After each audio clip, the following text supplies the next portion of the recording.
اللہ الرحمن الرحیم۔ عزیزان الان، آج جولائی 1968 کی 7 تاریخ ہے اور ہم اپنے درس قرآن کریم کے سلسلہ 9 میں سورہ بقرہ کی ابتدائی آیات سے گزر رہے ہیں۔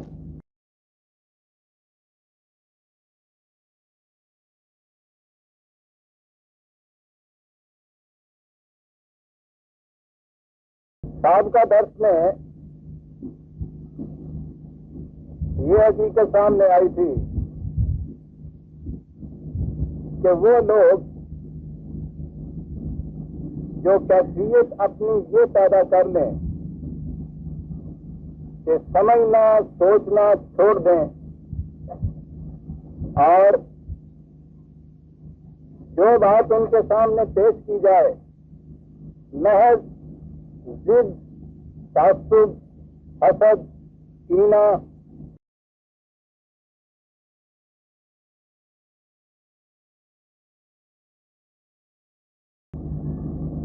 یا اندھی تقلید، حتیٰ کہ تقدیر کے عقیدے کے مادات بھی اس پر غور و فکر نہ کریں بلکہ اسے یوں ہی رد کر دیں، تو کہا یہ کہ ان کی اس روش کا نتیجہ یہ ہوتا ہے کہ آہستہ آہستہ ان کی سمجھنے سوچنے کی صلاحیتیں ہی مفلوج ہو جاتی ہیں۔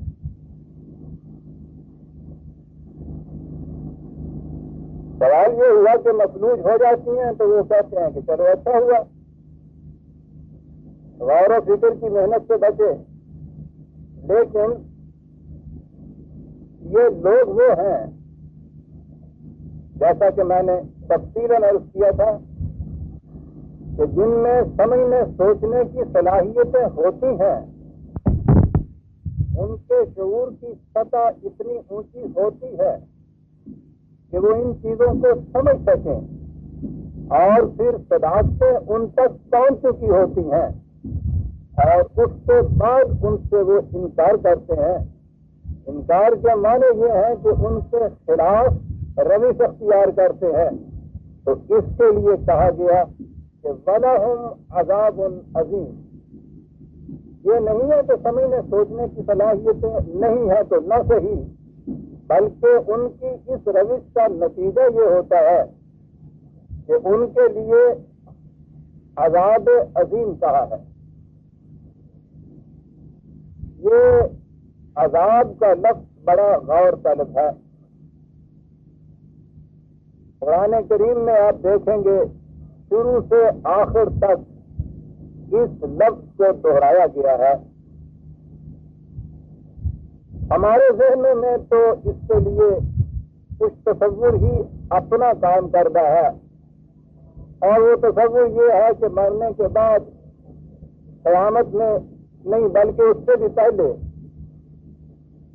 قبر میں ہی، حالانکہ یہ بھی عقیدہ ہے کہ حساب کتاب جو ہے وہ قیامت میں جا کے ہوگا، وہ حساب کتاب سے پہلے ہی انڈر ٹرائل ملزموں کے ساتھ جو کچھ ہوتا ہے کہتے ہیں، وہیں سے یہ عذاب شروع ہو جائے گا۔ یعنی یہ فیصلہ تو بعد میں جا کے ہوگا کہ یہ مجرم بھی ہے یا نہیں، اور پھر وہ عذاب کی شکلیں اب تو وہ نہیں آتی گھروں میں، ہمارے بچپن میں وہ زیارتوں کو کھانے والیاں ہوتی تھا۔ ہماری عمر کے بڑے بوڑھے جانتے ہیں یہ کیا ہوتی تھی۔ اتنی ڈراؤنی شکلیں اس کتاب میں بنی ہوئی ہوتی تھیں کہ وہ بھی رو رہی ہے، وہ تو مصنوعی روتی تھی، اور یہ جو نوا بیٹھی ہوئی ساری عورتیں بیچاری سومی ہوئی ڈری ہوئی رو رہی ہیں، برا حال ہو رہا ہے۔ اور جب وہ اس طرح سے ان کے دل کو یوں نرم کر لیتی تھی تو پھر کہا کرتی تھی کہ اس عذاب سے بچنے کے لیے ستو پہلے عذاب کا تصور کچھ اس قسم کا ہے۔ اس کے بعد جہنم کا تصور بھی کچھ کسی قسم کا ہے، اذیت، تکلیف، سختی.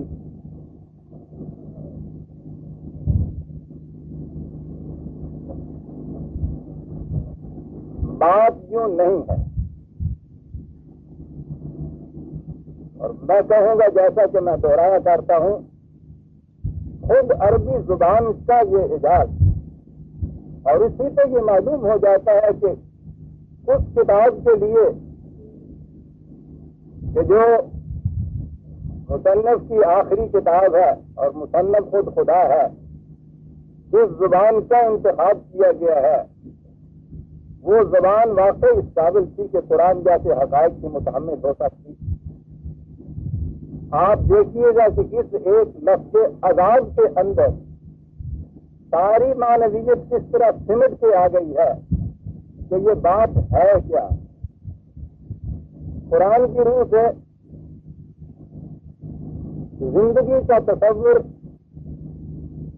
ڈینامک، پروگریسو ہے، حرکت، حرارت، ترقی، آگے بڑھنا، بڑھتے چلے جانا،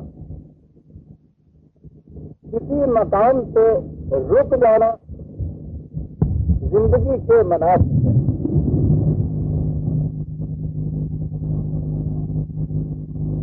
یہ جو کہیں رک جانا ہے پچھلا ارتقاء میں، ایولیوشن کے پروسیس میں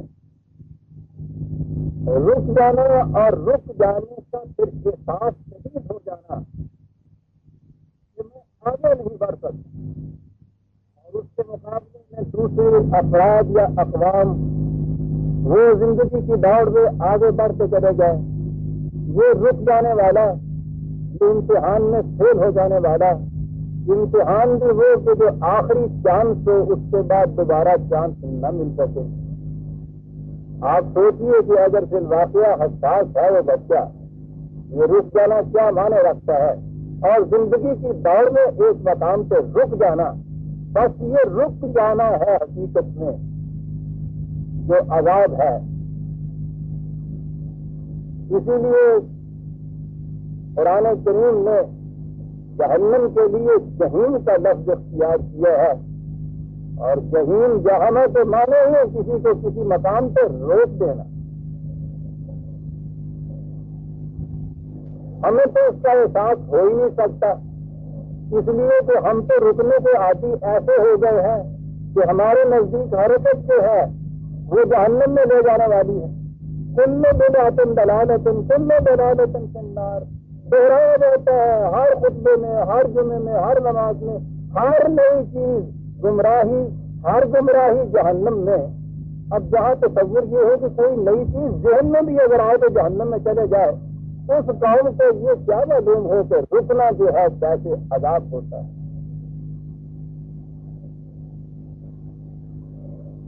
رک جانا جو ہے کسی ایک مقام سے، پھر روکنے کی صورت یہ ہے کہ ایک تو کوئی خارجی موانع ہے، کوئی آپ کے راستے میں کھڑا ہو جائے، آپ مجبور ہو گئے ہیں، روک کیے گئے یوں، اندر آپ کی طرف ہے، بڑھ جانے کی آرزو ہے، خواہش ہے، آپ چاہتے ہیں کہ یہ بند ٹوٹے تو میں اس میں چست لگا کے آپ چلا جاؤں، کوئی خارجی موانع سامنے آ گئے ہیں. یہ وہ بات نہیں ہے. اندر اس قسم کی تبدیلی پیدا ہو جائے کہ آپ رک جائیں کسی چیز سے، خارجی موانع نہیں، اندر کی ایک تبدیلی سے، یہ ہے جسے عذاب کہا جاتا ہے.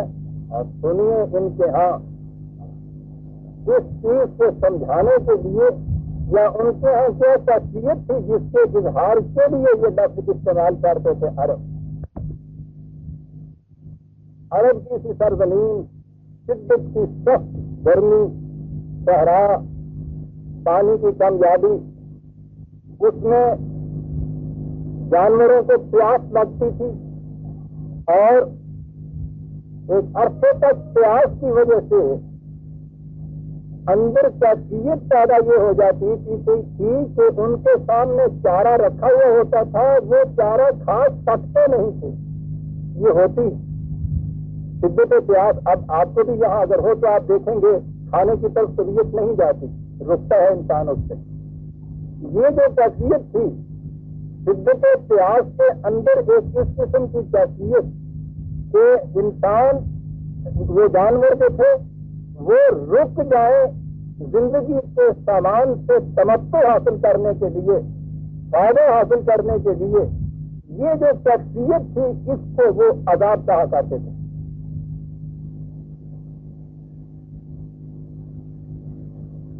اب آپ سوچئے کہ عذاب کیا ہو؟ سامان جیت سے فائدہ حاصل ہونے سے رک جانا، اور یہ نتیجہ ہو انسان کے اپنے ان اعمال کا جو اس کے اندر اس قسم کی کیفیتیں پیدا کر دیں۔ اصل چیز رک جانا اور روک ہی ہے۔ ایک مکان پہ رک جانا تو اتنا بڑا عذاب ہے کہ حضور نبی اکرم صلی اللہ علیہ وسلم کی وہ حدیث کے جو پتھروں کے ڈھیر میں بھی چمکتے ہوئے موتی کی طرح درخشندہ نظر آتی ہے۔ پوری قرآن کی تعلیم کا نچوڑ آ جاتا ہے۔ فَمَنِ اسْتَوَىٰ يَوْمَهُ فَهُوَ مَغْمُومٌ۔ کیا بات! جس کے 2 دن ایک جیسے گزر جائیں سمجھ لیجیے کہ تباہ ہو گیا۔ 2 دن ایک جیسے۔ آج جس کا قدم کل سے آگے نہیں پڑا تباہ ہو گیا۔ 4 لفظ ہیں عزیزان مان، ساری بات اس میں کہہ دی گئی۔ جس کے 2 دن ایک جیسے گزر جائے، آج وہ آگے نہیں اس کا قدم اٹھا، کل کے مقابلے میں تباہ ہو۔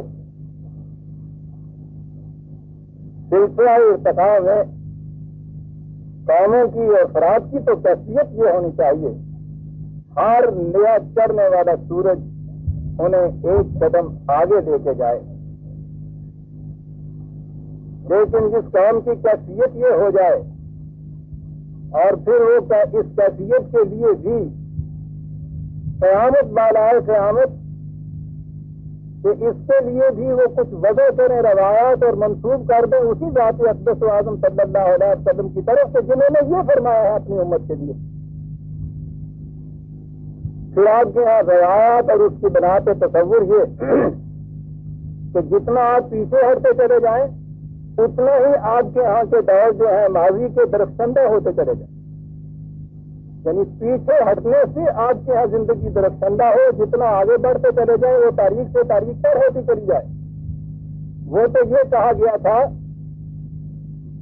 کہ ایک مقام کے اوپر کھڑے ہو جانا جو ہے، رک جانا، وہی تو وہی ہے کہ جائے کہ کیفیت یہ ہو کہ اس کے دل سے پوچھئے، اس کے جگر سے پوچھئے، آج جس کی منزل مقصود کل سے دور ہو، ہر نیا دن ایک قدم پیچھے لے جا رہا ہو۔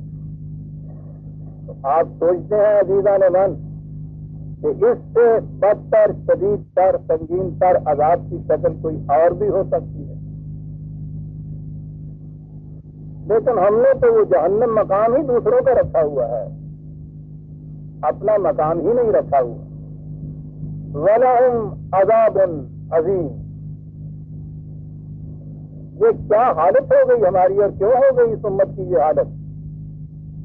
سمجھنے اور سوچنے کی صلاحیتیں ہی گم ہو گئی، چھوڑ دیا، یا تو کچھ کیا نہیں، اور اگر کوئی کچھ کیا ہے تو محض اس بات سے مشتعل ہو کر اس کام نے کیا ہے۔ سوچنے سمجھنے کے بعد ٹھنڈے دل سے ایک پروگرام بنا کے اس کے اوپر نہایت استقامت سے زیادہ پیما ہونا، یہ بات ہی نہیں رہی اس کے اندر۔ وَلَهُمْ عَذَابٌ عَظِيمٌ۔ میں نے عرض کیا ہے کہ سارے قرآن میں آپ دیکھیں گے کہ بڑی تفصیل سے یہ لفظ آئے گا، اس لفظ کی تشریح آئے گی، تفسیر آئے گی، عذاب کی مختلف شکلیں سامنے آئیں گی۔ آج کی نشست میں تو میں اس کی صرف 2 شکلیں پیش کر دوں گا جہاں پہ تصور آپ کے سامنے آ جائے کہ یہ ہے کیا چیز۔ پہلی چیز تو یہ کہ ہم نے عذاب کو ملتوی کر رکھا ہوا ہے صرف قیامت کے اوپر، یہاں کی زندگی میں یہ بات نہیں ہے، وہ وہیں ہوگا۔ دیکھیے قرآن کریم اس کے لیے کیا کہتا ہے، 2/50۔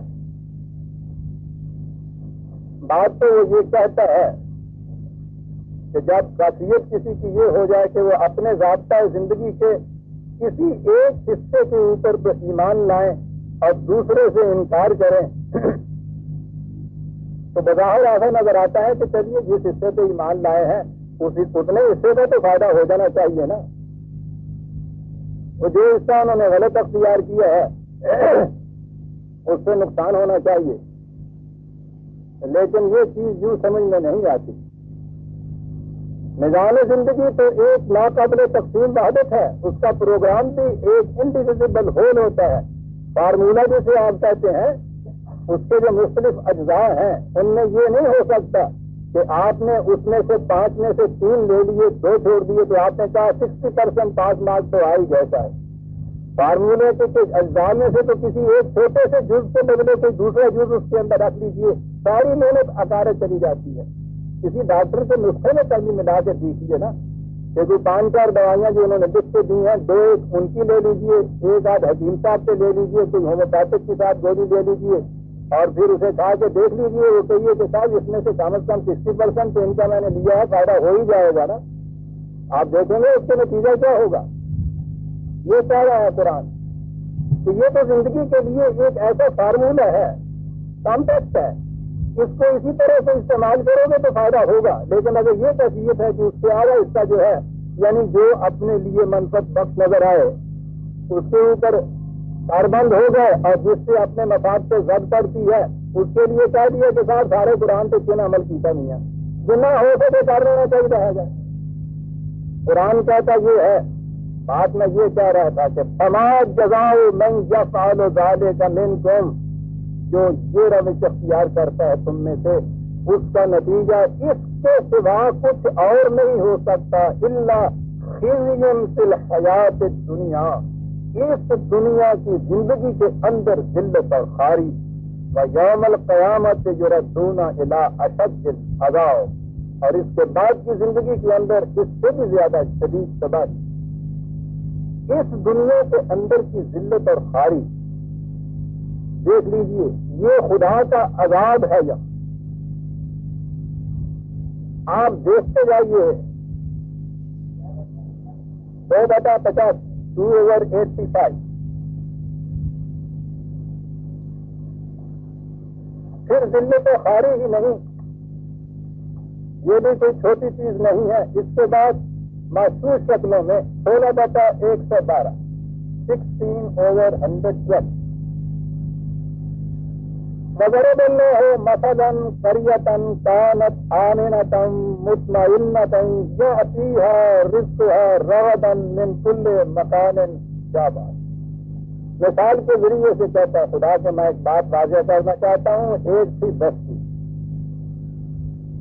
اس کی کیفیت یہ تھی کہ رزق کی فراوانیاں ہر طرف سے چلا آ رہا ہے، فکفرت بانعم اللہ، انہوں نے خدا کی ان نعمتوں کو، ان آسائشوں کو، رزق کے اس سامان سے کو ڈھانپ کر چھپا کے رکھ لیا، عام نہ اس کو ہونے دیا، ہر ایک نے سمیٹ لیا اور چھپا چھپا کے رکھ لیا۔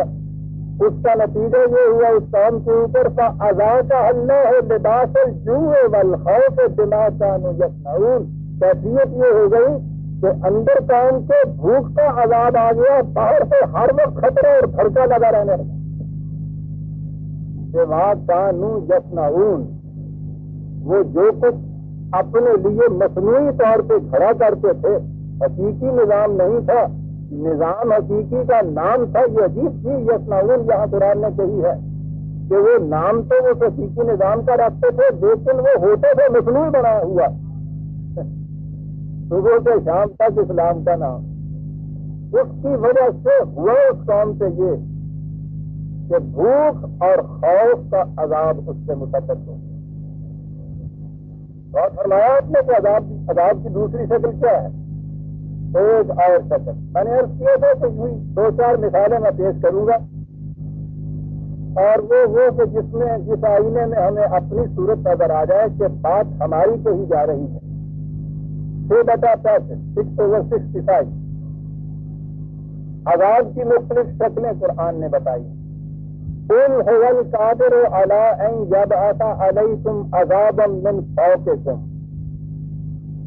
کبھی عذاب کی شکل ہمارے یہ ہوتی ہے کہ اوپر کا طبقہ جو ہے وہ اس قسم کی حرکتیں کرتا ہے کہ اس کی وجہ سے اس معاشرے کے اندر اس قسم کی تباہیاں آ جاتی ہیں. بھوک اور خوف اور یہ تمام چیزیں اوپر کے طبقے میں ہوتی ہیں. کبھی یہ کیفیت ہوتی ہے کہ نیچے کا طبقہ تنگ آ جاتا ہے. او من تحت ارجلکم. جو نیچے معصوم جو ہیں پھر ان کے اندر قانون کا احترام اٹھ جاتا ہے, بے راہ روی پیدا ہو جاتی ہے, فساد کی جراثیم پرورش پانے لگ جاتے ہیں فضا کے اندر, اور وہ تنگ آمد بدنگ آمد کی کیفیت سے معاشرے میں کیس لاقانونیت فوضیت انارکی پیدا ہو جاتی ہے. کبھی عذاب اس شکل کے اندر آیا کرتا ہے. اور یلمسکم شیئا ویذیق بعضکم بعض بعض. یا یہ ہو جاتا ہے کہ اس میں مخلوط قسم کی پارٹیاں بن جاتی ہیں. اوپر کے لیڈر نیچے سے کچھ ووٹر وہ ملائے اور انہوں نے مختلف پارٹیاں بنائے اور لگے ایک دوسرے کے خلاف پھر جنگ کرنے کے لیے. کبھی یہ شکل پیدا ہو جایا کرتی ہے. انظر کیف نصرف الآیات لعلہم یفقہون. دیکھو ہم کس طرح سے حقیقت کے مختلف پہلوؤں کو تمہارے سامنے ان کے سامنے لاتے ہیں تاکہ کسی طرح سے بھی بات ان کی سمجھ میں آ جائے. لیکن جنہوں نے کیفیت یہ پیدا کر لی ہو اپنے کہ مہریں لگا رکھی ہوں, وہ یفقہون کی کیفیت ان میں پیدا کیسے ہو سکتی؟ وہ تو لوٹا لوٹا کر پھرا پھرا کر بات کرتا ہے, مختلف پہلو لاتا ہے, گردشیں دیتا ہے. لیکن یہ تو انہیں کے لیے ہے جو سمجھ سوچ کے کام دینے والے ہیں. اور ایک اور مثال اس کے بعد آگے چلوں گا. 3/104 3/104. سوچیے عزیزان من, عذاب کی شکل سنگین ترین. وَلَا تَكُونُوا كَالَّذِينَ تَفَرَّقُوا وَاخْتَلَفُوا مِنْ بَعْدِ مَا جَاءَهُمُ الْبَيِّنَاتُ. دیکھو ان لوگوں کی طرح نہ ہو جانا کہ خدا کی واضح ہدایت اور دلائل ان کے سامنے آ گئے, اس آنے کے بعد انہوں نے باہمی اختلاف کیا اور فرقے پیدا کر لیے اپنے اندر. بات وہاں سے ہوئی تھی وَلَهُمْ عَذَابٌ عَظِيمٌ. یہ تھا نا جہاں سے میں نے عذاب کے معنی لیے ہیں. عذاب عظیم. یہاں آپ نے دیکھا واضح ہدایت آ جائے. قرآن سے زیادہ واضح ہدایت اور کون سی ہو سکتی؟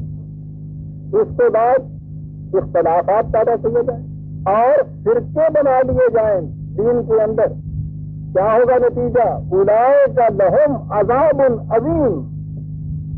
یہ ہے جن کے لیے عذاب عظیم ہوتا ہے. ہم برادران عزیز کمیشن بٹھاتے ہیں اس چیز کے لیے, دیکھنے کے لیے کہ ہماری یہ کیفیت کیوں پیدا ہو گئی. ضرورت ہی نہیں ہے. اگر 4 آیتیں قرآن کی سامنے آپ کے ہوں, بات ساری واضح ہو جاتی ہے کہ یہ عذاب عظیم کیوں ہے. لیکن ہماری تو کیفیت یہ ہے نا کہ یہ قرآن کی آیتوں کو ہم نے تقسیم کر رکھا ہے. غیر المغضوب علیہم مغضوب علی یہودی, اچھا جی, ولا ضالین عیسائی. اس کے بعد یہ چیز مناسب کرنے والے مدینے میں گروہ ہوا کرتا تھا. سارا سسٹم آ گیا. آپ کو پتا ہے قرآن کریم ان کو انکار کرنے والوں کے ایک قول نقل کیا کرتا ہے قرآن. وہ کہتا ہے ان کے سامنے جب یہ باتیں بیان کرو تو قالوا کہتے ہیں اساطیر الاولین. یہ پہلے لوگوں کی کچھ باتیں ہیں جو اس کے اندر آئی ہوئی ہیں, ہمارا تعلق نہیں ہے.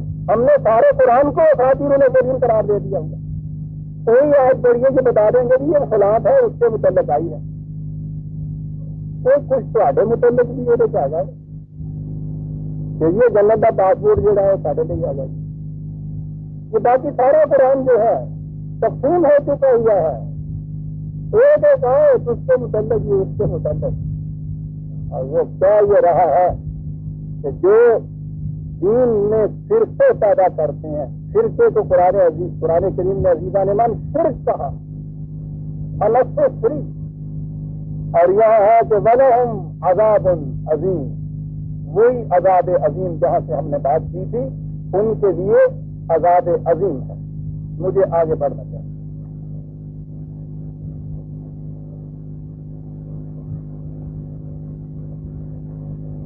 اب جگر تھام کے بیٹھے، میری باری آئی. دو گروہوں کا ذکر ہو گیا. ایک وہ کہ جو زندگی کی خطرناک گھاٹیوں سے بچ کے چلنا چاہتے تھے اور پھر اس کے عملی پروگرام کے اوپر عمل پیرا ہو جاتے تھے. اولئک علی ھدی من ربہم واولئک ھم المفلحون. ایک گروہ صحیح رہنمائی پر اور ان کی کھیتیاں پروان چڑھ. دوسرا گروہ انہوں نے کہا، دوسرا گروہ سامنے ہمارے آیا کہ ان الذین کفروا سواء علیہم، جن لوگوں نے کفر کی روش اختیار کی. دوسرا گروہ ہمارے سامنے یہ آ گیا. یہ دونوں گروہ ہیں کہ جو ڈسٹنکٹ ہیں، متمیز ہیں، ان میں کوئی اختلاف نہیں ہے، التباس نہیں ہے. کھلے بندوں سے ایمان و تقوی کی جماعت، کھلے بندوں سے اس سے انکار کرنے والی، اس کی مخالفت کرنے والی جماعت، دونوں جماعتیں کھلے بندوں سے. اب ایک تیسری کیٹیگری ہمارے سامنے آتی ہے عزیزان مان. وَمِنَ النَّاسِ مَن يَقُولُ آمَنَّا بِاللَّهِ وَبِالْيَوْمِ الْآخِرِ وَمَا هُمْ بِمُؤْمِنِينَ. ایک کیٹیگری اب ان کی آتی ہے کہ جو اقرار کرتے ہیں، اعتراف کرتے ہیں، کہتے ہیں اس چیز کو کہ ہم ایمان لائے ہوئے ہیں اللہ اور آخرت کے اوپر، کہتے ہیں یہ بات.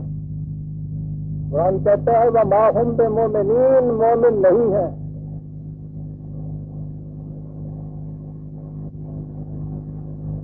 ہمارے سامنے آیت آئی تو ہم نے کبوتر کی طرح آنکھیں بند کرنے کے لیے کہہ دیا مدینے میں منافقوں کی ایک جماعت ہوا کرتی تھی. یہ ان کے متعلق.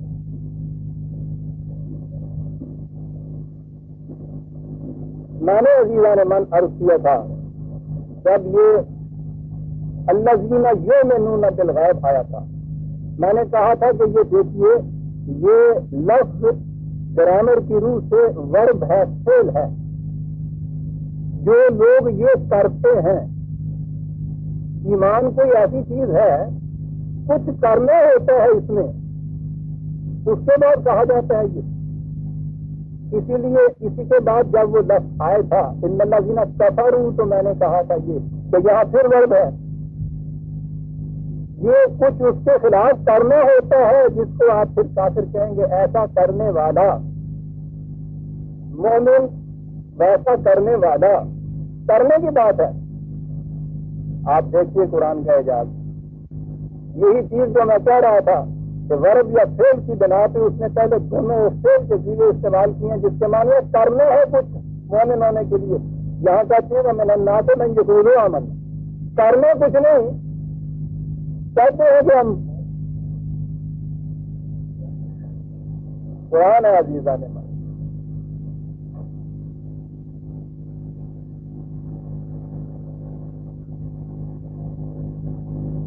عزیزان من بات سوچنے کی یہ ہے اور اس میں ہم سب شامل ہیں. میرے سمجھ ہم نے کچھ کیا ہے جس کے بعد ہم یہ کہیں کہ ہاں وہ جو سیوا ورب کا ہے، فعل کا ہے، اس کے مطابق کچھ ہوا ہے تو پھر ہم مومن کہیں.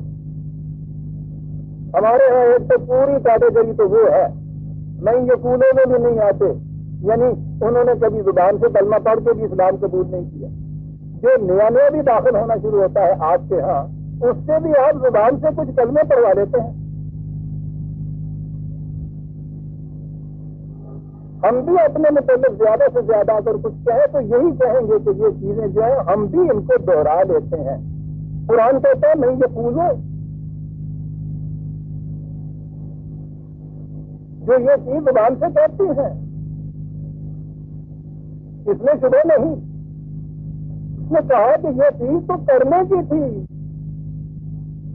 لیکن ان کی کیفیت یہ ہے کہ کہتے ہیں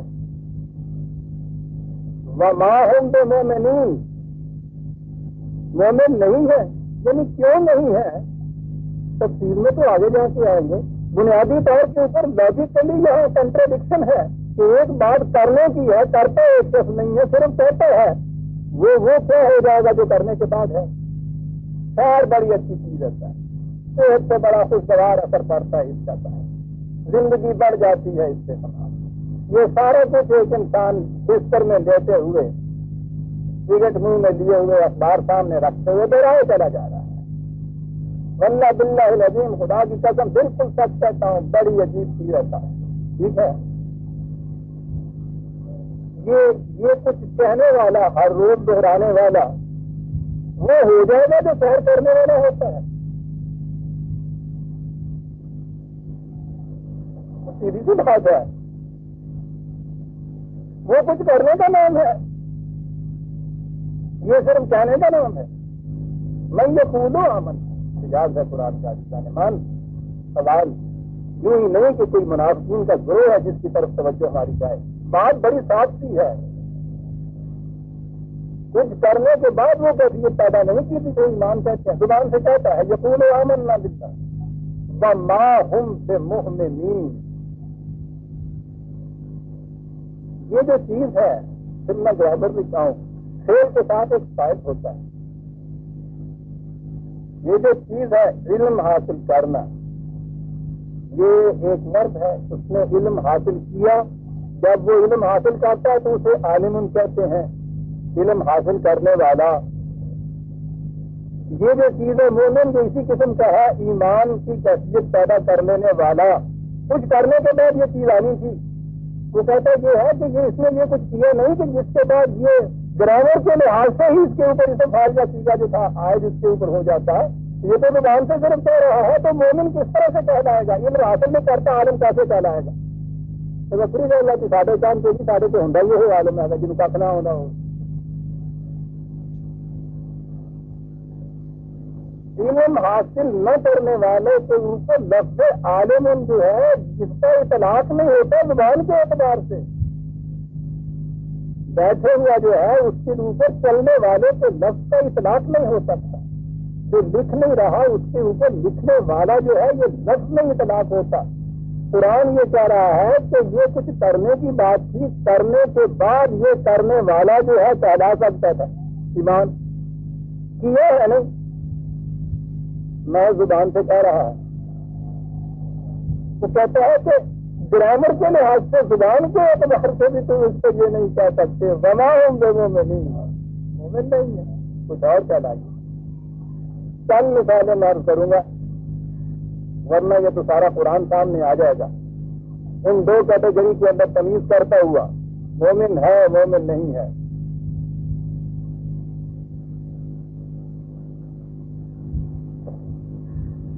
مدینے میں جب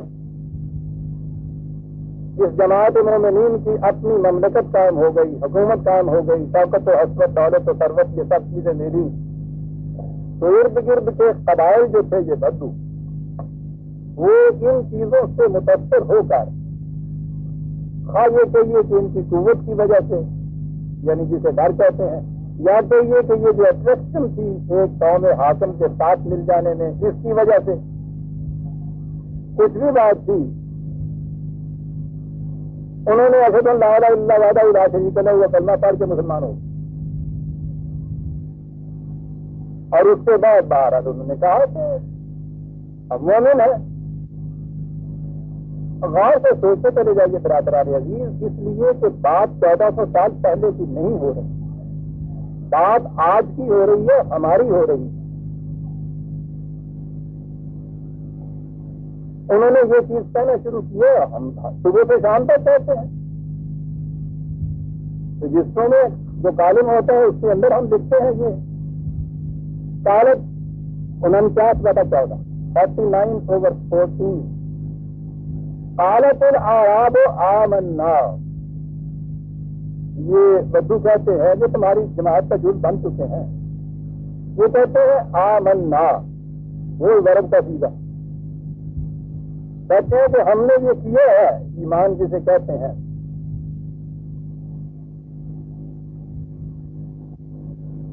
قولو اسلمنا، کہا یہ مت کہو تم نے وہ کچھ کیا ہے نہیں، یہ کہہ دو کہ ہم نے سرنڈر کر دیا، ہم جھک گئے، اس کے ساتھ شامل ہو گئے تمہارے یہاں سے، یہ نہ کہو ایمان لے آؤ۔ کہہ دینے سے تو ایمان والی بات ہوتی نہیں ہے، یہ تو کرنے کی بات تھی۔ وہاں انہوں نے کہا ہے آمنا، کہا یہ غلط کہتے ہو، عرب تھے ان سے تو کہا ہوگا کیا زبان کے اعتبار سے بھی اسلمنا ولما يدخل الایمان فی قلوبکم، اس لیے کہ ایمان تو ایسی چیز ہے جو ایک مسلسل غور و فکر، تدبر و تفکر، علم و بصیرت، دلائل و براہین کی روح سے دل کے اندر ایک چیز کا جاذبی ہو جانا، کنوکشن پیدا ہو جانا، اس کا نام ہے ایمان۔ وہ تو نہیں ہوئے تمہارے ہاں، ابھی تک ایمان تمہارے دل کی گہرائیوں میں نہیں گیا۔ آپ دیکھتے ہیں دو کیٹیگری قرآن نے خود یہاں واضح طور پہ بیان کر دی۔ اسی قوم کے افراد ہیں وہ، اب میں نے لفظ قوم کا استعمال کیا، ابھی اس کی میں تشریح کروں گا، لیکن اس کے اندر اس نے خود یہ تمیز کر دی کہ ابھی یہ بات نہ کہو ولما، ابھی تک دل ایمان تمہارے دل کی گہرائیوں میں نہیں پہنچا ہوا۔ کیا کرو اس کے بعد؟ وَإِن تُطِيعُوا اللَّهَ وَرَسُولَهُ لَا يَلِدْكُم مِّنْ أَعْمَالِكُمْ شَيْئًا، ٹھیک ہے، اس کے اندر تم آ گئے۔ اگر ان کے مطابق اب تم اس پروگرام کے اوپر عمل پیرا ہوتے چلے جاؤ گے تو جو کچھ تم کرو گے اس کے بعد اس میں کسی قسم کی کمی نہیں آئے، کرو گے، اعمال آ گئے، ہوتی زبانی بات، کہتے اس کے بعد اب وہ کچھ کر کے دکھاؤ نا، جس کچھ کرنے کے بعد پھر یہ مومن ہوا کرتے ہیں۔ اور اس کے بعد ہے انما المؤمنون الذین آمنوا باللہ ورسولہ، مومن وہ کہلاتا ہے عاملون، وہ کچھ کر کے اور پھر وہ اس طرح سے ان چیزوں کی صداقتوں پر یقین رکھتا ہے، ثم لم یرتابوا، پھر اس کے دل کے اندر کسی قسم کی بے چینی، اضطراب، خلی، پریشانی، تشویش، تاویز کچھ باقی نہیں رہتی ہے، یقین سے جو اطمینان حاصل ہو جاتا ہے وہ کیفیت پیدا ہوتی ہے۔ وَجَاهَدُوا بِأَمْوَالِهِمْ وَأَنفُسِهِمْ فِي سَبِيلِ اللَّهِ، اور پھر وہ انسانیت کی بہبود کی راہوں میں کہ جسے سبیل اللہ کہا جاتا ہے مسلسل جد و جہد کرتے رہتے ہیں اپنے اموال سے، اور اگر وقت آ پڑے تو پھر اپنی جانیں بھی اس کے اندر دے دیتے ہیں۔ اولئک ھم الصادقون، یہ ہے جو سچ بولتے ہیں۔ کیا بات ہے، یہاں سچی گل اے کر دیں، یہ وہ نہیں کہ جو زبان سے کہتے ہیں مان لیا اور اس کے بعد ہم یہ صاحب ہو گیا معاملہ۔ پہلی چیز تو عزیزان من یہ ہوئی کہ ٹھیک ہے اس قوم کے گروہ کے اندر داخل ہو سکتا ہے انسان یہ کر کے، وہ مومن ابھی نہیں ہوتا ہے، اس کے بعد یہ کچھ کرنا ہوگا اس کو، پھر وہ اس کیٹیگری میں آئے گا۔ اور یہی وجہ ہے کہ دوسرے مقام سے قرآن کریم نے یہاں تو یہ کہا ہے نا کہ اسلم نہ کہنے والے، اسلام یا جھک گئے ہم، ان کو مومن ہونے کی ضرورت ہے۔ دوسرے مقام کے اوپر ہے کہ مومن وہ ہے جو خدا کے قوانین کے سامنے جھک جائے، اس کو مسلم ہونے کی ضرورت ہے۔ پہلے بھی یہ بات آ چکی تھی، بڑی اہم بات ہے، مسلم کے لیے مومن ہونے کی ضرورت ہے، مومن کے لیے مسلم ہونے کی ضرورت ہے۔ ایمان تو پھر بھی ایک فارمولے، ایک صداقت کے اوپر یقین کا نام ہے نا، ابھی بات تو آگے عمل سے آنی ہے۔ اس کے بعد جب عمل کر کے اس کے اوپر آگے چلے گئے تو پھر اس کے اوپر یہ مسلم کا لفظ جو ہے پھر اطلاق ہوگا اس سے، مومن کے لیے مسلم ہونا ضروری ہے۔ 43/69 45/69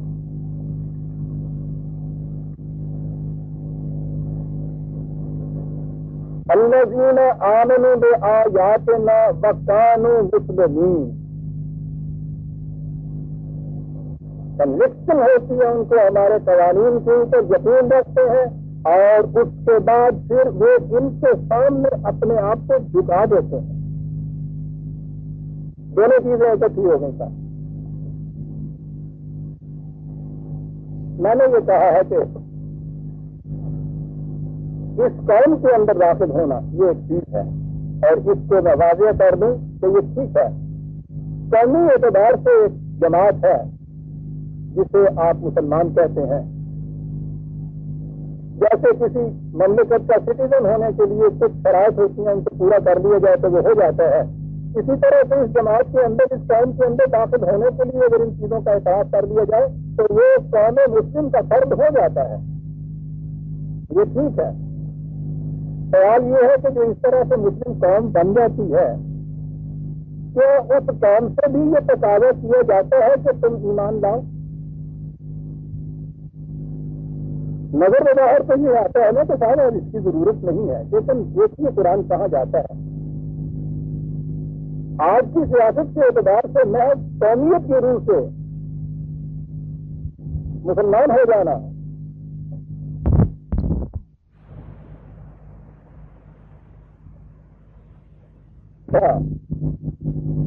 وہ شخص اس قوم کا فرد بن گیا ہے، کیا اس کے بعد بھی اس سے تقاضا کیا جائے گا ایمان لانے کا؟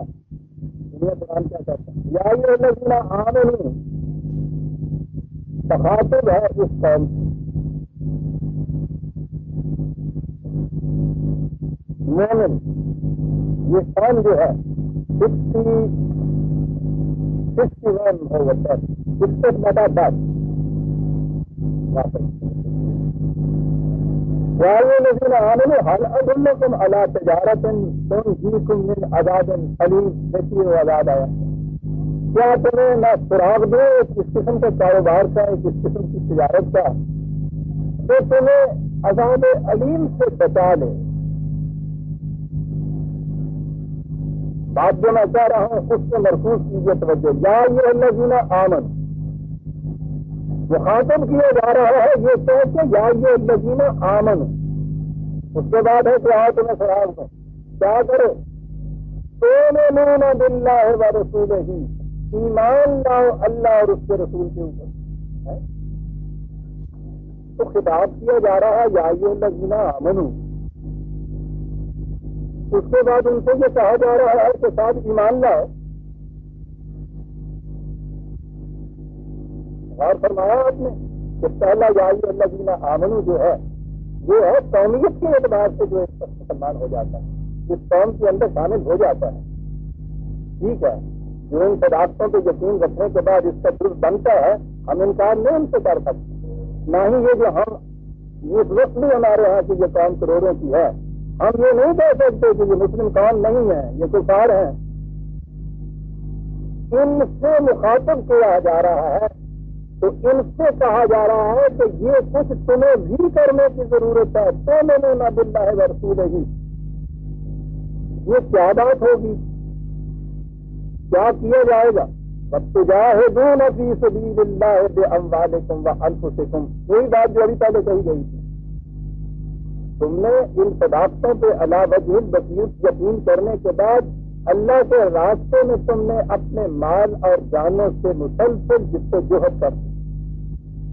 ذالکم خیر لکم ان کنتم تعلمون، اگر تم علم و بصیرت سے کام لے کر غور کرو تو تمہیں نظر آ جائے کہ یہ چیز کتنی بہتر ہے تمہارے لیے جو ہم کہہ رہے ہیں۔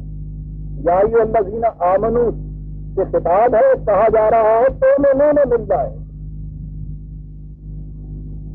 دوسرے مقام پہ بھی یہی چیز دہرائی ہے، 4/136 4/136۔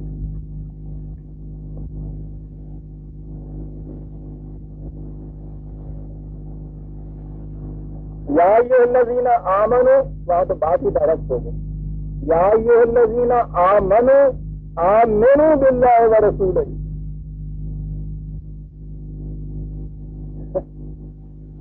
آپ دیکھ رہے ہیں نا کہ ایک زیر اور زبر کے فرق سے عربی زبان میں کیا ہوتا ہے۔ یا ایھا الذین آمنوا، اے قوم مسلم کے افراد، یوں ہوگی یہ بات، آمنوا باللہ ورسولہ والکتاب الذی نزل علی رسولہ، ایمان لاؤ اللہ اور اس کے رسول پہ اور اس کتاب کے اوپر کے جو خدا نے نازل کی ہے۔ جماعت مسلمین کے اندر داخل ہونے کے بعد بھی یہ چیز جو ہے یہ کرنے کی ہوتی ہے، یہ جب کیا جاتا ہے تو اس کے بعد یہ مسلمان جو ہے پھر مومن کہلانے کا مستحق ہوتا ہے، اور جو مومن بنتا ہے اس کو پھر مستقلاً ان قوانین کی اطاعت کرتے چلے جانا پڑتا ہے، اس صورت میں وہ مومن رہتا ہے۔ میں سمجھتا ہوں آپ کہیں گے کہ ابھی ہی چل گل بڑی مشکل سے جائے گی۔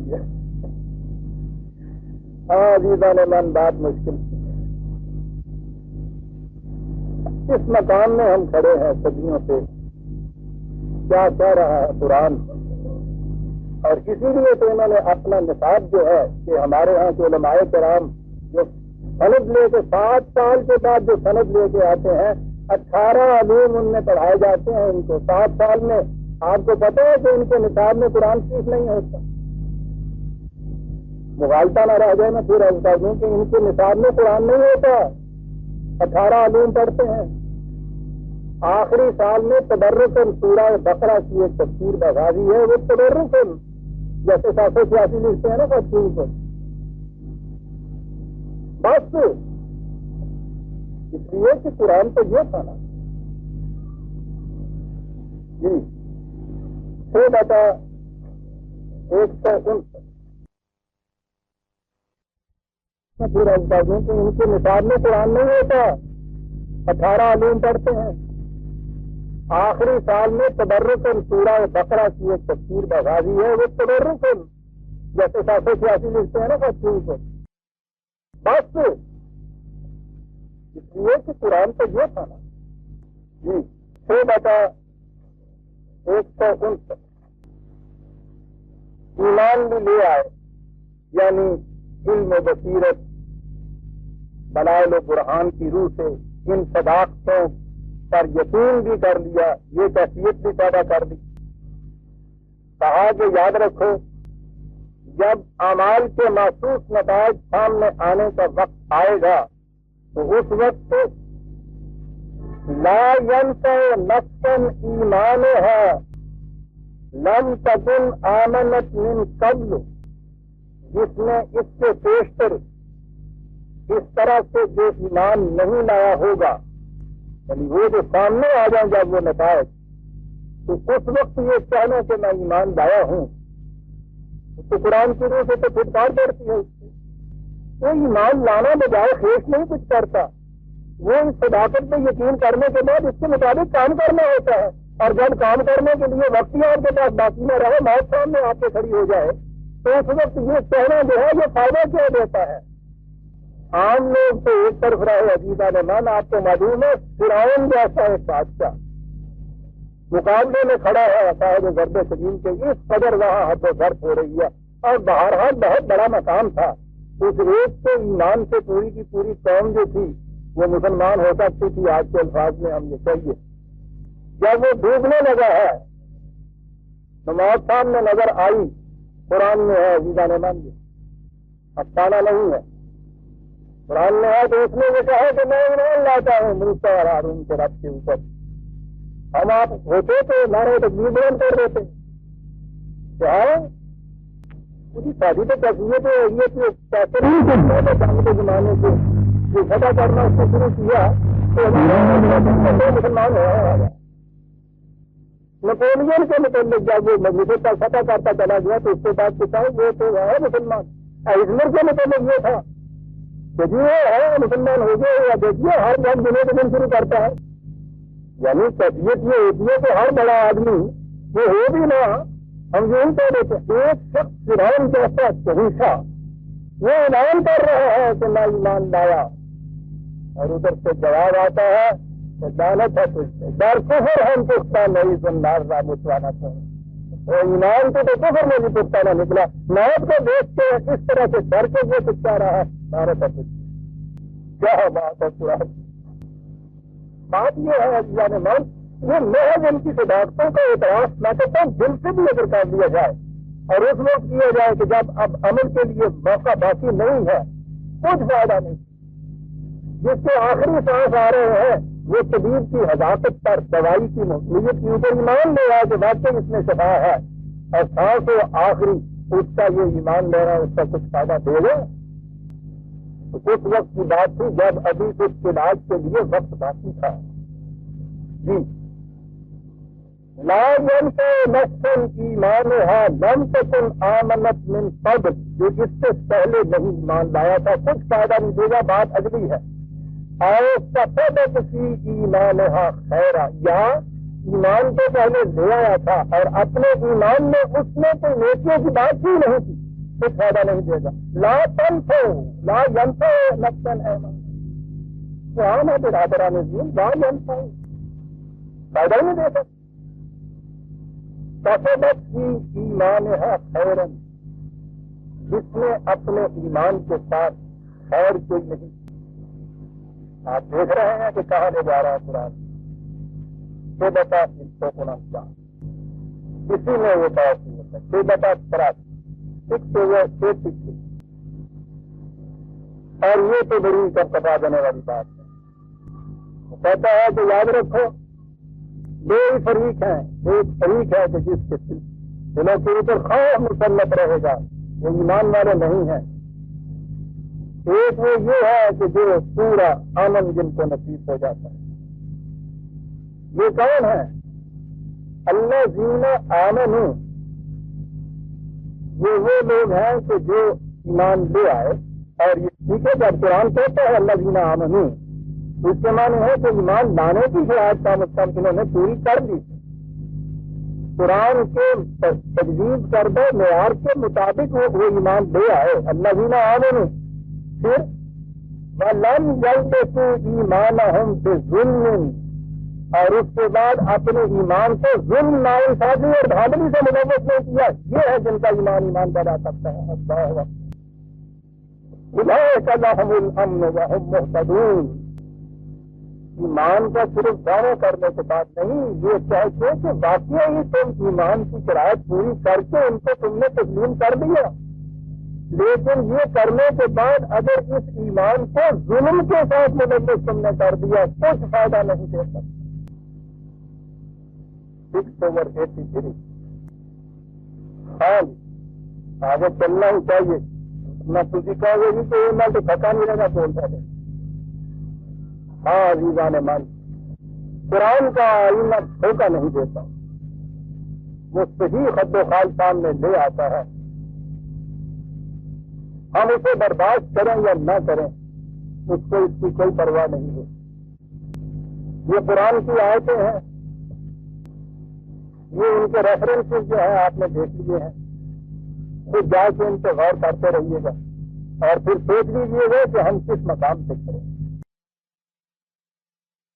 بات یہ ہوئی تھی کہ وَمِنَ النَّاسِ مَن يَقُولُ آمَنَّا بِاللَّهِ وَبِالْيَوْمِ الْآخِرِ وَمَا هُمْ بِمُؤْمِنِينَ. مومن نہیں. ہم نے دیکھ لیا کہ یہ کیوں نہیں ہوتے. یہ دیکھ لیجیے گا کہ یہ تمام ہی وہ کیٹیگری نہیں ہے کہ جو زبان سے کہتے وقت ہی اپنے دل میں یہ کہہ دیں کہ ہم نے کہہ تو دیا ہے کسی نہ کسی طرح سے، کسی لالچ میں آ کے کسی ڈرنے کے بعد، اور دل میں اس وقت ہی وہ یہ چیز کہیں کہ نہیں صاحب یہ غلط ہے. منافق کی کیٹیگری ایک آتی ہے. یہ تو وہ کیٹیگری ہے جو صرف زبان سے کہتے ہیں اس چیز کو، کر کے ایمان نہیں لاتے. ایمان لانے کے بعد یہ چیزیں نہیں ہوتی، مطمئن ہو جاتے ہیں. فریب نفس، سیلف ڈسپشن، یہ جنرلی ہوتا ہے. نیک نیتی سے بھی فریب نفس ہوتا ہے. کہا کہ یہ کیٹیگری جو ہے کن لوگوں کی ہے، کیا کرتے ہیں یہ خادعون اللہ والذین آمنوا. عجیب چیز ہے، یہ خادعون اللہ. عام معنی ہوتے ہیں یہ فریب دیتے ہیں اللہ کو. اور جماعت مومنین، وہ جماعت کے جو ان تمام معیاروں پہ پورا اترنے کے بعد پھر حقیقت مومنین کی جماعت کہلانے کی مستحق ہے. یہ خادعون، یہ لفظ بڑا جامع ہے. دال عین کے ناطے میں یہ بولا جاتا ہے پہلے تو ایسا راستہ جو بظاہر نظر آئے تو منزل کی طرف لے جائے گا، لیکن منزل کی طرف لے نہ جائے. بڑی گہری بات. روکے میں نہیں آپ رہ رہے، یوں ہی اپنے ذہن میں آپ نے جو سمجھا ہے اس کے مطابق آپ سمجھ رہے ہیں کہ لے جائے گا، لیکن یہ تو آپ کے ذہن کے فیصلے پہ بات چھوڑتا نہیں. وہ تو یہ کہتا ہے کہ جو سائن پوسٹ لگے ہوئے ہیں تم نے ان کو بھی کنسلٹ کیا ہے، ان سے بھی پوچھ لیا ہے کہ یہ جا رہے ہیں، اپنے جی سے فیصلہ کر دیا ہے. ہو سکتا ہے کہ یہ فیصلہ جسے ہم کہتے ہیں، میں کہتا ہوں کوشش نہایت ایمانداری سے نیک نیتی سے کیا ہوا ہو. اتنے غلط فیصلے ہیں جو بڑی ہی نیک نیتی سے کیے ہوئے ہوتے ہیں، ان کا بھی نتیجہ تباہی ہوتا ہے. میں اکثر جو کہا کرتا ہوں کہ ہماری بڑی بوڑھیاں رات کو جو بچہ سوتا نہیں تھا، یہ کبھی تحقیق نہیں کرنی کہ یہ سوتا کیوں نہیں ہے، اس کے لیے وہ ذرا سی افیون دے دیتی تھی کہ بچہ سو جائے. مامتا سے دیتی تھی، محبت سے دیتی تھی، اس لیے بھی ہوتی تھی کہ بچہ چیز کے بدحال ہو رہا ہے، سوئے گا نہیں، بیمار ہو جائے گا. یہ کیفیت تو بچے کو علاج کرنے کے لیے راستہ نہیں کرتی تھی، لیکن اس کی نیک نیتی افیون کے اس مضر اثر کو تو روک نہیں سکتی تھی جو وہ کر رہی تھی. لہٰذا یہ چیز کے ساتھ اور بڑی نیک نیتی سے یہ چیز وہ کرتے ہیں، بڑی عقیدت مندی سے جاتے ہیں وہ تو مزاروں چیز کو. یہاں عقیدت مندی اور نیک نیتی کا سوال نہیں، آبجیکٹو اسٹینڈرڈ ہیں. آپ تو کہتے ہی اسے ہیں جو ٹھوس حقیقت کی شکل میں آپ کے سامنے ہو، آپ کے ذہن کا تصور یا عقیدہ یا نظریہ حق نہیں کہلاتا. اس میں امکان ہوتا ہے نیک نیتی کی بنا پر فریب نفس کا. جب آبجیکٹو اسٹینڈرڈ ہو تو پھر تو نہیں، اس کا امکان رہتا. ترازو صحیح بات اس چلنے کے بعد تو فریب کا موقع کوئی نہیں رہتا. پریاس میں یہ چیز رہتا. دوائی پینے کے بعد اس کا نتیجہ اس میں دھوکہ نہیں ہو سکتا. لہٰذا یہاں یہ بھی سوال نہیں ہے کہ بڑی نیک نیتی سے سمجھ رہا ہے وہ راستہ جو سمجھ رہا ہو کہ صحیح راستے منزل کی طرف لے جائے گا، لیکن وہ منزل کی طرف نہ لے جائے. وہ دینار کے جسے پورے اطمینان سے جیب میں رکھا ہے یہ سمجھتے کہ کھڑا ہے لیکن وہ کھوٹا ہے، خود کو بھی یہ کہتے ہیں. یہ تو ہوئی افراد کی کیفیت جو خاد نبا. میں ابھی آتا ہوں آواز اختر نام سوچا. دوسری چیز ہے کہ جماعت مومنین کو بھی یہ اس طرح فریب میں رکھتے ہیں. یہ بات بڑی سمجھنے کی ہے. یہ کیا کیٹیگری ہے؟ پھر آ جائیے عربوں کی طرف، پھر آ جائیے ان کی زبان کی طرف. بدوؤں کی زندگی، صحرا میں 4 نخل، 4 درخت، پانی کا چشمہ، 2 خیمے، 5 بکریاں، 2-4 اونٹ، پوری کائنات. دور دور میلوں تک کہیں آبادی کا نشان نہیں. ان کی فطرت میں مہمان نوازی اور بڑی بڑی داستانیں ان کی مہمان نوازی کی طرف جا رہی. اسلام سے پہلے کر دیں مہمان کے بغیر کچھ کھائے پیے ہوئے گھر سے اٹھ کے چلے جانا کچھ فرض تو نہیں، اس کی آنے والی نسلوں تک کو ان کی نگاہوں میں مضمون قرار دے دیتا. شہر دیش ایک کہہ دیتا تھا اور وہ قبیلہ ختم ہو جاتا تھا. ایک طرف یہ کہتی ہے، دوسری طرف یہ صورت نہیں ہے کہ وہ کہیں ریلوے کے ہڈ کے اوپر اسٹیشن کے پاس گاؤں ہے یا وہ قصبہ ہے، معلوم ہے کہ اتنے بجے گاڑی آنی ہے، اس میں شاید کوئی مسافر آ جائے، اس کے بھی انتظام کرو. گاڑی چلی گئی، پھر رات شام کو آئے گی، درمیان میں تو کوئی آئے گا نہیں سہارا، نہ کوئی سڑک نہ کوئی روڈ، پتہ ہی نہیں کس وقت کوئی مہمان آ جائے. مہمان کے آنے کا پتہ نہیں. کیفیت مہمان نوازی کی یہ کہ اگر اس وقت گھر میں کچھ نہ ہوا تو وہ ختم ہوا تو وہ کیا کرتے تھے؟ کسی اونٹ میں یا بکری کو وہ چھوڑتے ہی نہیں تھے راجا میں جانے کے لیے، اس کو کھانے کے پاس ہی باندھ دیتے تھے. لیکن اس بکری کو باندھتے تھے جو اچھا دودھ دینے والی، اطمینان ہوتا تھا.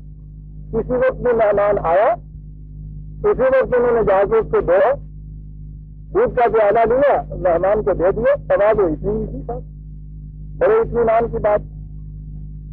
لیکن کبھی کبھی اس قسم کی اونٹنی بیچ میں آ جاتی تھی تو اس کے وقت ایک وقت میں اس کو دئیے 500 دودھ اس میں سے چلا آ رہا ہے، اور دوسرے وقت میں اس کو دئیے تو چڑھا جاتی ہے، وہ کترا دودھ تو نہیں نکلتا.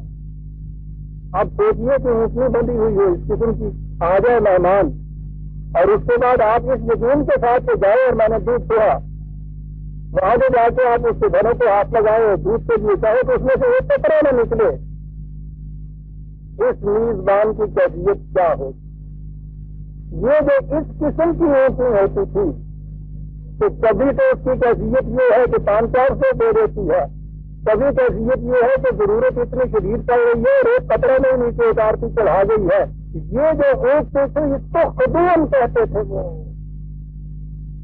کہا کہ جماعت مومنین میں اس قسم کے اگر افراد جمع ہو جائے تو قابل اعتماد نہیں ہو سکتے۔ اگر تو کیفیت یہ ہونا کہ کبھی کسی نے کچھ دے ہی نہیں تو چلیے آپ نے رائٹ آف کر دیا کہ صاحب ان کو تو اس میں آپ گنیے ہی نہیں، شماری نہ کیجیے، لیکن کیفیت یہ ہو کہ کسی وقت ان کے جذبات کو جو اپیل کیا اور وہ جذبات میں آ جائے تو سب سے زیادہ بڑھ کے آگے یہ کچھ کر رہے ہیں، آپ نے یہ اعتماد کیا کہ وقت آ پڑا اگر تو کوئی بات نہیں ہے، یہ ہے کہ وہ ایسا اتنا کچھ دے دیں گے، این ایسے کرائسس آ گئے، وقت آ گئے اور اس کے بعد جو آپ اس سے کیل دے تو دوسرے آ گئی۔ معاشرے میں ان افراد کے اوپر کبھی اعتماد نہیں کیا جاتا۔ یہ ہے خدا برادران جی و یکد اللہ ہے والذین آمنوا، یہ الذین آمنوا کے ساتھ جو خدا کی کیفیت ہوتی ہے نا ان لوگوں کی، یہ وہ میں بیان کر رہا ہوں۔ عزیزان مان، قرآن ایسی جماعت تیار کرتا ہے جو اس قسم کے مستعد مزاج نہیں ہوتے کہ ان کے جذبات کو اپیل کیا جائے تو پتہ نہیں کیا کچھ وہ کر دکھائیں، اور دوسرے وقت میں دیکھا جائے جذبات اگر ٹھنڈے ہو چکے ہیں تو پھر اس کے بعد یہ کیفیت ہو کہ خدا ہو جائے گا۔ وہ تو ایک بیلنس پرسنالٹی چاہتا ہے، ایک متوازن شخصیت چاہتا ہے۔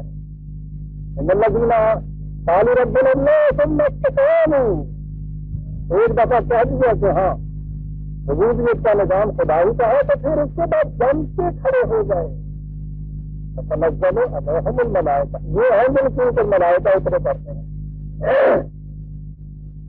جماعت کے افراد یہ ہونے چاہیے جن سے ہر وقت بھروسہ کیا جا سکے کہ یہ یہی کریں گے، کوئی وقت کیوں نہ آ جائے یہ ایسا ہی کریں گے۔ کہتے ہیں کہ یہ وہ لوگ ہیں کہ جو جماعت مومنین کے اندر رہتے ہوئے ان کے لیے اس طرح کے دھوکے کا باعث بنتے ہیں۔ اب یہ جو کیفیت ہے اللہ کو دھوکے دینے والے، جو جماعت کے اندر اس کا کیفیت رکھنے والے، کہا وما یخدعون الا انفسہم، بظاہر یہ سمجھتے ہیں کہ ہم دھوکہ دے گئے، اللہ کو بھی دھوکہ دے گئے، اس جماعت کو بھی دھوکہ دے گئے، کہا غلط، دھوکہ اپنے آپ کو دے رہے ہیں۔ اسے سب کی سب سے خود فریبی کہتے ہیں، فریب نفس اس کو کہتے ہیں۔ یہ اپنے آپ کو دھوکے دینے والی بات۔ وقت تنگ ہو گیا، بات تھوڑا لمبی ہے، 2-4 منٹ بات دے دوں گا۔ یہ جو انسان کا اپنا نفس اپنی ذات ہے، اس کا اور خدا کا تعلق قرآن کے روح سے بنیاد جو ہے انسان کی اپنی ذات جو ہے اس کے اوپر ایمان، اپنے آپ کے اوپر ایمان، اپنے آپ سے سچا ہونا، اپنے آپ کو دھوکہ نہ دینا، دوسروں کا دھوکہ نہیں، اپنے آپ کو دھوکہ نہ دینا، یہ جو چیز ہے اپنے آپ کو دھوکہ نہ دینا۔ دوسرے مقام پہ قرآن نے کہا ولا تکونوا کالذین نسوا اللہ، ان لوگوں کی طرح نہ ہو جانا کہ جنہوں نے خدا کو فراموش کیا۔ کہاں خدا کو فراموش کیا؟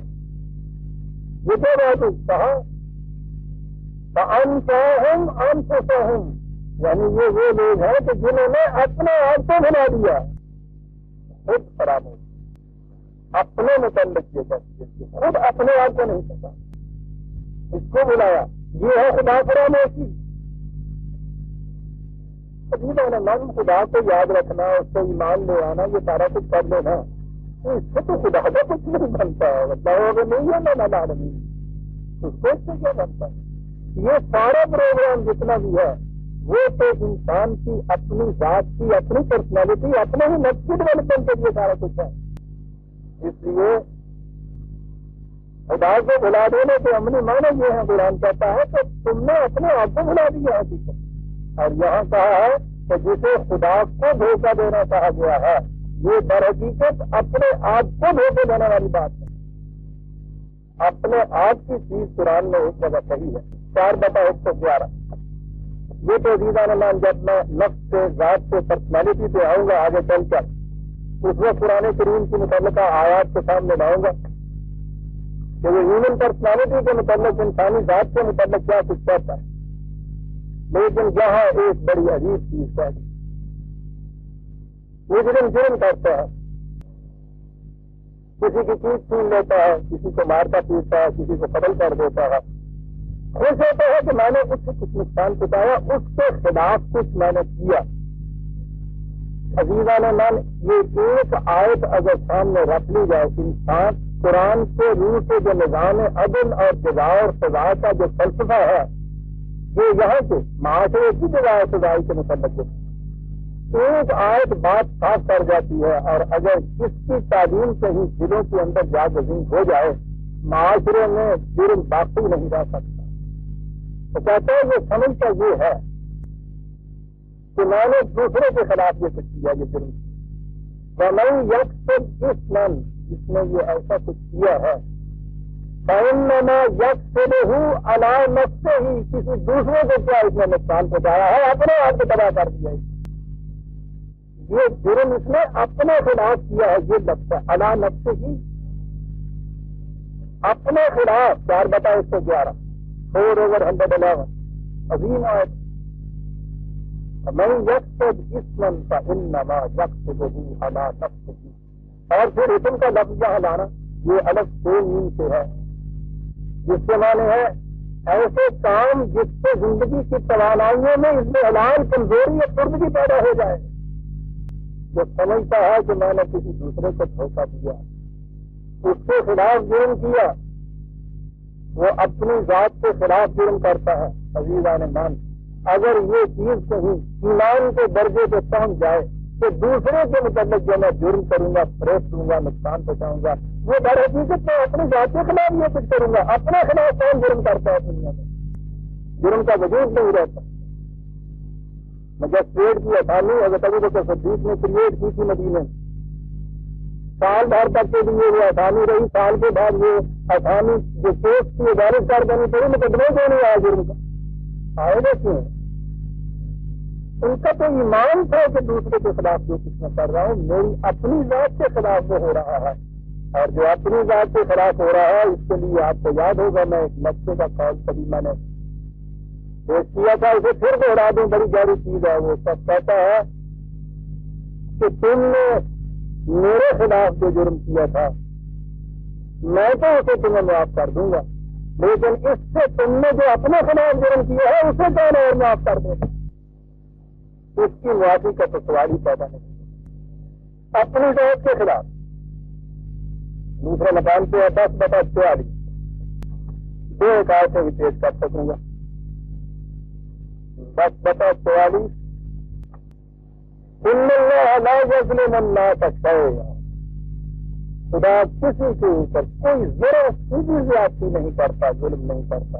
وَلَٰكِنَّ النَّاسَ أَنفُسَهُمْ يَظْلِمُونَ، لوگ اپنے آپ کے اوپر زیادتی ظلم کرتے ہیں، اپنے اوپر۔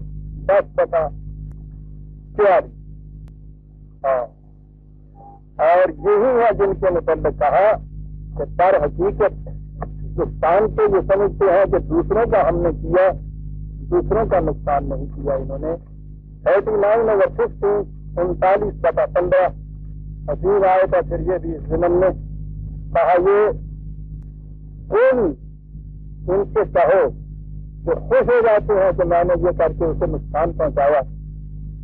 ان الخاسرین الذین، وہ نہیں ہے جن کو نقصان پہنچایا، صحیح نقصان اٹھانے والے وہ لوگ ہیں الذین خسروا انفسہم، جنہوں نے خود اپنا نقصان کیا، واہلیہم، اور اپنے متعلقین کا نقصان کیا یوم القیامت۔ الا ذالک هو الخسران المبین، اعلان کر دو ان کو کہ وہ تو کچھ نقصان ہی نہیں تھا جو تم نے اس کا کیا ہے، یہ ہے نقصان جو تم نے کیا ہے، کھلا ہوا نقصان اپنے آپ کا جو تم نے کیا ہے۔ قرآن عجیب چیز کہتا ہے، بہت عجیب یہ چیز عزیزان من پہلے بھی دوہرا چکا ہوں، پھر دوہراؤں۔ ایک چیز ہے جسے آپ میں کہتے ہیں، دوسری چیز ہے جسے آپ میری کہتے ہیں۔ میرا مال، میرا مکان، میری دولت، میری اولاد، میرا جسم، حتیٰ کہ میری جان، یہ بھی کوئی میں ہے جس کی یہ چیزیں ہیں۔ میں کچھ اور ہے، وہ میں ہے کہ جسے نفس کے ذات یا پرسنالٹی کہتے ہیں۔ قرآن کہتا یہ ہے کہ یہ جتنے نقصانات تم دوسروں کو کرتے ہو، اس سے اس کی کوئی چیز جو ہے اس کا نقصان ہوتا ہے، لیکن اس سے تمہاری میں کا نقصان ہو جاتا ہے۔ جن اشیاء کا نقصان ہوگا وہ تو ریلیٹو ہیں، اضافی چیزیں ہیں، پھر بھی آ جائیں گی۔ یہ جو تم نے اپنی میں کا نقصان کر دیا، یہ پھر کہاں سے آئے گی؟ کہو گھاٹے میں کون رہا وہ کہتا ہے، کہو گھاٹے میں کون رہا۔ اور وہ جو کہا ہے کہ پھر تم تو ہمارے پاس فرادہ آؤ گے، بڑی عظیم آیت ہے۔ اس کے معنی یہ ہے کہ جتنے چیزوں کو تم میری کہتے ہو، حتیٰ کہ یہ جسم میری جان، تو کہتا ہے کہ جنہیں جنہیں تم میری کہتے ہو وہ ساری میں کے ساتھ یہاں آ جائیں گی اور تمہاری میں میرے سامنے آئے گی۔ اس لیے کہا کہ یہ جو چیزیں ریلیٹو اضافی ہیں، ان سے کبھی نقصان بھی ہوتا ہے، تو اس کی فکر نہ کرو۔ سوچتے یہ کہ اس میں کا نقصان نہ ہو جائے، اس میں آنا ہے ہمارے سامنے۔ وما یخفون الا انفسہم، اپنی میں کو فریب دے رہے ہیں۔ اور اس کے بعد یہ کہا ولکن لا یشعرون، بڑی عجیب چیز ہے۔ وما یشعرون، اللہ نے وما یشعرون، یہ شعور جو ہے ہمارے ہاں تو یہ استعمال ذہنی طور پہ کوئی چیز جو اس کے لیے ہوتا ہے، یعنی کانسیپچل نالج جسے کہتے ہیں، ذہن کے اندر نظری تصور کی، اسے شعور عام سے کہتے ہیں نا۔ عربوں کے یہاں یہ بات نہیں تھی، وہ تو بڑی ٹھوس کاٹ میں چلنے والی قوم تھی۔ ان کے یہاں شعور کہتے تھے کسی چیز کو حواس کے ذریعے سے معلوم کر دینا۔ کہا یہ وہ چیز ہے، یہ جو اپنی ذات کو تم نقصان پہنچا رہے اور دھوکہ دے رہے ہو، مشکل یہ ہے کہ حواس کے ذریعے سے یہ بات محسوس نہیں ہوتی کہ میرا کچھ گیا ہے۔